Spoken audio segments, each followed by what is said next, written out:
इस मूवी की स्टार्टिंग में हमें ये देखने को मिलता है कि जेल के बाहर कुछ फैमिलीज अपने लोगों का इंतजार कर रही होती है, क्योंकि इस दिन कुछ लोग जेल से रिहा होने वाले होते हैं और जेल के बाहर कुछ पुलिस वाले खड़े रहते हैं जो कि हाई कास्ट वाले लोगों को तो जाने देते हैं लेकिन लो कास्ट वाले लोगों को सेपरेट कर देते हैं। और वहां पर कुछ दूसरे एरिया के भी पुलिस वाले होते हैं जिनके पुलिस स्टेशन के कई सारे केस पेंडिंग होते हैं और फिर इन पेंडिंग केसेस को हटाने के लिए वो पुलिस वाले उस जेलर को पैसे देते हैं ताकि वो उन लो कास्ट के लोगों को ले जा सके और फिर वो उन पर वो पेंडिंग केसेस चलाकर अपना प्रमोशन करवा सके। इस तरह जेल से बाहर आने के बाद भी कुछ लोग फिर से जेल में चले जाते हैं और अगले सीन में एक लो कास्ट वाले को दिखाया जाता है जो गांव से थोड़ा दूर रहता है, जिसका एक छोटा सा परिवार होता है जिसमें राजा कन्नू, शिंगेनी और उसकी बेटी होती है जो अक्सर खेतों में चूहे पकड़ते रहते हैं क्योंकि चूहे सारी फसलों को खराब कर देते हैं। एक तरह से वो गाँव वालों की मदद करते हैं। और दोस्तों, राजा कन्नू और शिंगेनी का एक छोटा सा कच्चा मिट्टी का घर होता है जिसकी दीवारें बारिश आने पर अक्सर टूट जाती है और राजा कन्नू का ये सपना होता है कि वो एक दिन अपने परिवार के लिए पक्का घर जरूर बनाएगा। और फिर अगले सीन में गांव के प्रेसिडेंट के घर पे सांप घुस जाता है और उस सांप को भगाने के लिए राजा कन्नू वहां चला जाता है क्योंकि शिंगेनी सांप के जहर को दूर करना जानती है। वे वहां पर कुछ जड़ी बूटियों को लेकर बैठी रहती है और जब भी राजा कन्नू सांप पकड़ने जाता है तो हमेशा शिंगेनी वो जहर दूर करने की दवा राजा कन्नू को दे देती है। और फिर अगले सीन में राजा कन्नू प्रेसिडेंट के घर में उस सांप को इधर उधर ढूंढ रहा होता है और वहीं पर उस सरपंच की वाइफ की इयररिंग मिलती है जिसे राजा कन्नू प्रेसिडेंट की वाइफ को दे देता है और काफी ढूंढने के बाद फाइनली सांप मिल ही जाता है और फिर राजा कन्नू उस सांप को पकड़ लेता है। उसी बीच प्रेसिडेंट राजा कन्नू को कुछ पैसे देता है लेकिन राजा कन्नू नहीं लेता है। राजा कन्नू उस सांप को जंगल में छोड़ देता है। और फिर अगले सीन में मैंत्री नाम की एक टीचर दिखाई जाती है जो कि रोज शाम को छोटी सी बस्ती में आती है और वहां पर बच्चों के साथ बड़ों को भी पढ़ाती है और इसके साथ शिंगेनी भी बच्चों को ये सिखाती है कि जड़ी बूटियों से जहर की दवा कैसे बनाते हैं। मतलब कि शिंगेनी को इन सब के बारे में काफी कुछ पता था। और फिर देखते ही देखते शिंगेनी प्रेग्नेंट हो जाती है और ये बात सुनकर राजा कन्नू बहुत ही ज्यादा खुश हो जाता है, लेकिन वो ये सोच लेता है कि अगर सब कुछ ऐसा ही चलता रहा तो वो अपने परिवार के लिए कभी कुछ नहीं कर पाएगा। जिसके बाद राजा कन्नू दूसरे गांव में ईंटों का काम करने के लिए चला जाता है। और अगले सीन में मैंत्रा कुछ ऑफिसर्स से ये डिमांड करती है कि वो एसटी और एससी के लोगों को भी राशन कार्ड और वोटर आईडी बना कर दे, लेकिन वो ऑफिसर्स कहते हैं कि ये लोग एक जगह पर नहीं रहते, इनका राशन कार्ड कैसे बना सकते हैं। इस तरह मैंत्रा की मेहनत बेकार हो जाती है। मतलब उन लोगों को राशन कार्ड और वोटर आईडी का कुछ भी नहीं मिलता। मतलब कि उन लोगों को राशन कार्ड और वोटर का हक तक नहीं मिलता। और अगले सीन में प्रेसिडेंट के घर में चोरी हो जाती है। मतलब कि उनके घर में तिजोरी से सारा सोना गायब हो जाता है, जिसके बाद तुरंत वहां पर पुलिस आ जाती है और वो भी फॉरेंसिक टीम के साथ। और फिर इन्वेस्टिगेशन के बीच में सब इंस्पेक्टर गुरुमूर्ति प्रेसिडेंट से ये पूछते हैं कि क्या आपको किसी पे शक है या फिर 2-3 दिन में कोई आपके घर पे आया है। तभी प्रेसिडेंट की वाइफ कहती है कि राजा कन्नू नाम का कोई सांप पकड़ने वाला वहां पर आया था। और फिर कुछ दिन बीत जाने के बाद भी चोर का कोई पता नहीं चलता है। और फिर प्रेसिडेंट सब इंस्पेक्टर गुरुमूर्ति पर प्रेशर डालने लगता है, जिसके बाद सब इंस्पेक्टर गुरुमूर्ति का दिमाग खराब हो जाता है और फिर वो इस केस को लीगली सॉल्व करने की बजाय राजा कन्नू के घर पर पहुंच जाता है जहां पर शिंगेनी और उसकी बेटी होती है। राजा कन्नू तो वहां पर होता नहीं है। और फिर कुछ पुलिस वाले उनके घर में तोड़फोड़ कर देते हैं और पूछते हैं कि राजा कन्नू कहाँ है। और एक पुलिस वाला तो उनके पैसे भी ले लेता है। सब इंस्पेक्टर गुरुमूर्ति शिंगेनी को बहुत बुरी तरीके से बाल पकड़कर, और वो ये भी नहीं देखता कि शिंगेनी प्रेग्नेंट है, और विदाउट लेडी ऑफिसर के वो उसे पुलिस स्टेशन ले जाता है। अगले सीन में फिल्म के हीरो सूर्या मतलब कि चंद्रू को दिखाया जाता है जो कि एक वकील होता है जो अक्सर गरीब लोगों के हक के लिए लड़ता रहता है, जिसका चंद्रू एक पैसा भी नहीं लेता। इसी तरह अगले सीन में वो उन लोगों के लिए लड़ रहा होता है जिनको बेवजह ही अरेस्ट करके उन पर झूठे केस डाल दिए जाते हैं। और फिर मिंत्रा चंद्रू के पास जाती है ताकि राजा कन्नू के केस में चंद्रू उनकी मदद कर सके। इसके बाद मिंत्रा और शिंगेनी चंद्रू के घर जाती है और वहां पर चंद्रू को सब कुछ बता देती है जो भी शिंगेनी के साथ हुआ,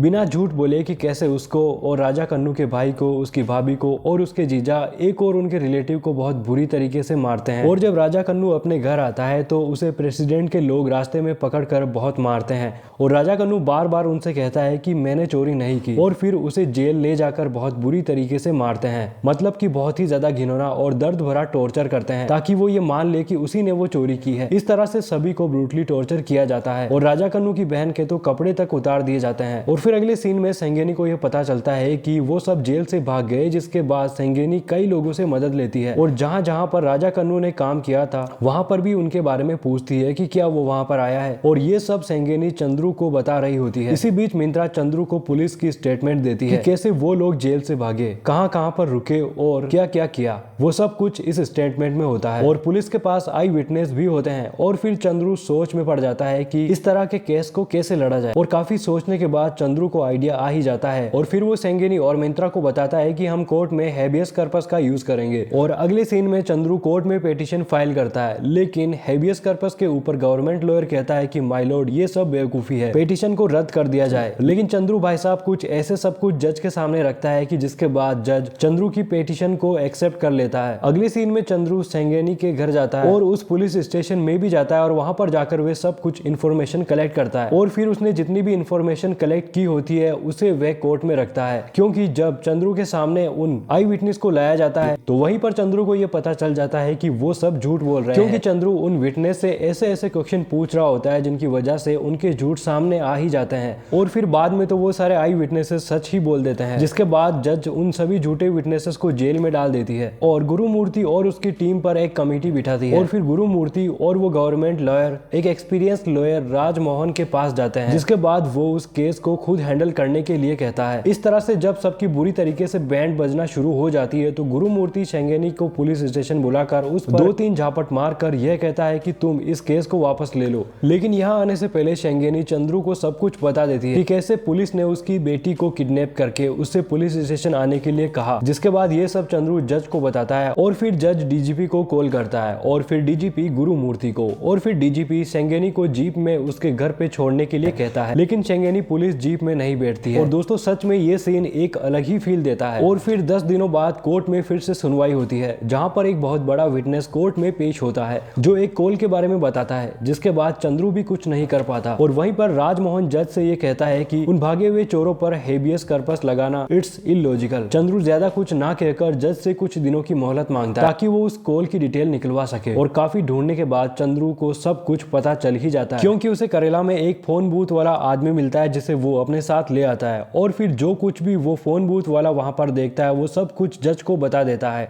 और फिर चंद्रू गुरुमूर्ति और उसकी टीम को खड़ा करके उस फोन बूथ वाले से ये पूछता है कि क्या यही है वो, और फिर फोन बूथ वाला उनको पहचान जाता है। गुरुमूर्ति काफी ज्यादा डर जाता है और उसके पास कोई दूसरा ऑप्शन भी नहीं होता, मतलब कि वो जज को सब कुछ सच सच बता देता है। लेकिन ये केस तब भी सोल्व नहीं होता। इसके बाद चंद्रू आईजी परुमल स्वामी की हेल्प लेता है और इस केस की आगे इन्वेस्टिगेशन करने से पहले चंद्रू आईजी को राजा कन्नू के एरिया के कुछ लोगों से मिलवाता है और पुलिस उन लोगों के साथ कैसा जुल्म करती है ये सब कुछ आईजी को बताता है, जिसे सुनकर आईजी की आंखों में आंसू आ जाते हैं और फिर आईजी शुरू से इस केस की इन्वेस्टिगेशन करने लग जाता है, मतलब कि उस प्रेसिडेंट के घर से। लेकिन चंद्रू को डाउट होता है कि वो लोग जेल से नहीं भागे होंगे, जरूर उन्हें किसी न किसी केस में फंसा कर दूसरे पुलिस स्टेशन में बंद कर दिया होगा। और फिर सभी पुलिस स्टेशन की फाइल्स चेक करने के बाद चंद्रू को एक फाइल मिलती है जिसे ये साफ पता चल जाता है कि राजा कन्नू मर चुका है, क्योंकि उसमें एक फोटो होती है जिसे मिंत्रा पहचान जाती है और फिर मानो सेंगेनी की तो दुनिया ही खत्म हो जाती है। और फिर अगले सीन में राजा मोहन गुरुमूर्ति और उसकी टीम से पूछता है कि सही सही बताओ एक्चुअल में हुआ क्या था। तो फिर गुरुमूर्ति सब कुछ बता देता है कि कैसे बुरी तरीके से टॉर्चर करने पर राजा कन्नू वहीं पर मर जाता है। अगले सीन में राजा मोहन चंद्रू को कहता है कि तुम इस केस को वापस ले लो, हम सेंगेनी को जितने चाहे उतने पैसे दे देंगे। लेकिन चंद्रू तो चंद्रू है, वो सेंगेनी और उसके एरिया के लोगों को जस्टिस दिलाकर ही रहेगा। और फिर अगले सीन में बुच्ची बाबू और सामिया मिल जाते हैं, जिसके बाद चंद्रू उन्हें कोर्ट में पेश करता है और उनके साथ पुलिस ने जो कुछ भी किया होता है, राजा कन्नू कैसे मरा, ये सब कुछ वो जज को बता दे देते हैं। और उनके साथ पुलिस ने जो कुछ भी किया, राजा कन्नू कैसे मरा, ये सब कुछ वो जज को बता देते हैं। इसके बाद चंद्रू उस पोस्टमार्टम डॉक्टर को बुलाता है जिसने राजा कन्नू का पोस्टमार्टम किया था, जिसके बाद कई सच सामने आते हैं। और एक बड़ा सच ये भी होता है कि जब आईजी परुमल स्वामी इन्वेस्टिगेशन कर रहा होता है तो उन्हें उस प्रेसिडेंट के घर में 2 फिंगरप्रिंट मिलते हैं, एक तो राजा कन्नू का होता है और दूसरा उस चोर का। इस तरह सभी को और कोर्ट को ये पता चल जाता है कि कैसे गुरुमूर्ति ने उस चोर से रिश्वत ली और राजा कन्नू, उसके जीजू बुच्ची बाबू और सामिया पर झूठा केस बनाया। इसके बाद गुरुमूर्ति और उसकी टीम को जेल में डाल दिया जाता है। कोर्ट सेंगेनी को कुछ पैसे पे करती है और गांव में उसके लिए एक पक्का घर भी बनवा देती है।